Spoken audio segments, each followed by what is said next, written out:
হাজোত বিৰোধী ঐক্যমঞ্চৰ কংগ্ৰেছৰ প্ৰাৰ্থী দীপবায়নৰ প্ৰচাৰ অভিযান লোকসভা নিৰ্বাচনৰ দিন ঘোষণা হোৱাৰ লগে লগে প্ৰতিটো ৰাজনৈতিক দলৰ মাজত নিৰ্বাচনী তৎপৰতা বৃদ্ধি পাই আহিছে। ইখনৰ পাছত আনখন সভা সম্বোধন কৰিছে শাসক বিৰোধী প্ৰতিজন প্ৰাৰ্থীয়ে। ইয়াৰে মাজতে আজি বৰপেটা লোকসভা সমষ্টিৰ পৰা কংগ্ৰেছৰ দলৰ প্ৰাৰ্থিত্ব লাভ কৰা দীপবায়ন উপস্থিত হয় লোকসভা সমষ্টিটোৰ অন্তৰ্গত হাজোত উপস্থিত হয় হাজো ব্লক মহিলা কংগ্ৰেছৰ এখন গুৰুত্বপূৰ্ণ সভাত অংশ লৈ দলীয় কৰ্মীসকলক উদ্দেশ্যে কৰি উদ্যত ভাষণেৰে অগপ প্ৰাৰ্থী ফণীভূষণ চৌধুৰীৰ তীব্ৰ সমালোচনা কৰি পৰৱৰ্তী সময়ত কংগ্ৰেছ দল কিদৰে ৰাজ্যৰ মাজলৈ যাব সেই কথা অৱগত কৰে। আনহাতে কংগ্ৰেছৰ প্ৰাৰ্থীগৰাকী জয়লাভ কৰাৰ পিছতেই ৰাজ্যৰ হৈ কি কাম কৰিব সেয়াও নিৰ্বাচনী ভাষণত উল্লেখ কৰে। উদ্ধাৰ সমস্যা মানে তেওঁ যেতিয়া 2014 চনত দুলু আহমেদ কোনি মই চিনি পোৱা নাছিলোঁ।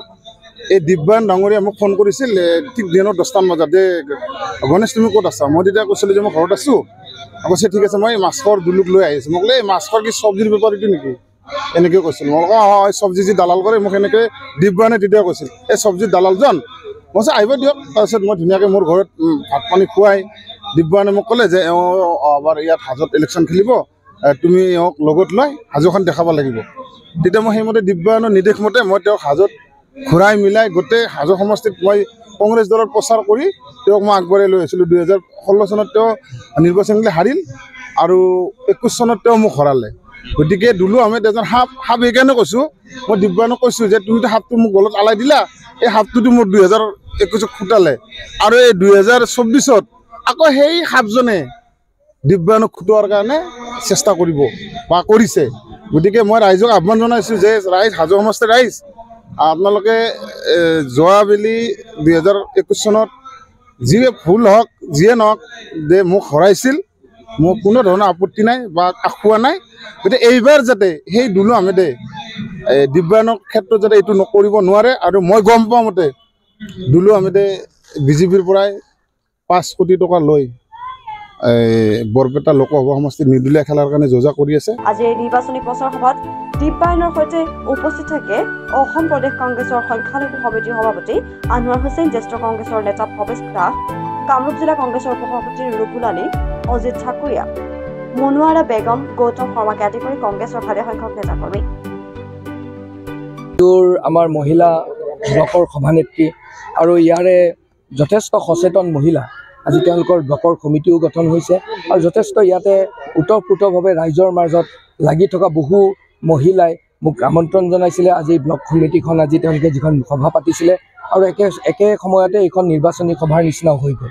গতিকে যথেষ্ট আশাবাদী আই মাতৃসকলে যলৈকে গৈছোঁ মোক যথেষ্ট আদৰ সাদৰ কৰিছে, মৰম কৰিছে আৰু আশীৰ্বাদ দিছে।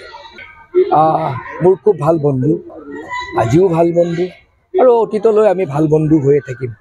ৰাজনীতিৰ পাক চক্ৰত ক'ৰবাত অভিমন্যু যাতে নহয় মই সেইটো আহ্বান কৰিছোঁ। কাৰণ ৰাজনীতিত ধৈৰ্য, সততা, বিশ্বাস আৰু এই যিটো দেশখন আমি একগোট হৈছোঁ, আমি সকলো দল একগোট হৈছোঁ।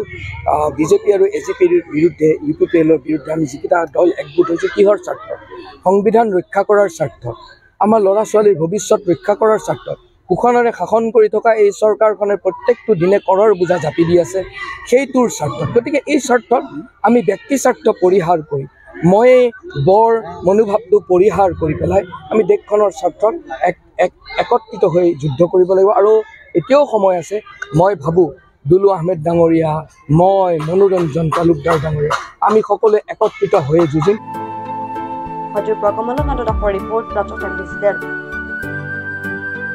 শদিয়াৰ পৰা ধুবুৰীলৈ, বৰাকৰ পৰা ব্ৰহ্মপুত্ৰলৈ সকলোৰে মাজত চিনাকি এটা নাম প্ৰাতঃ টাইম।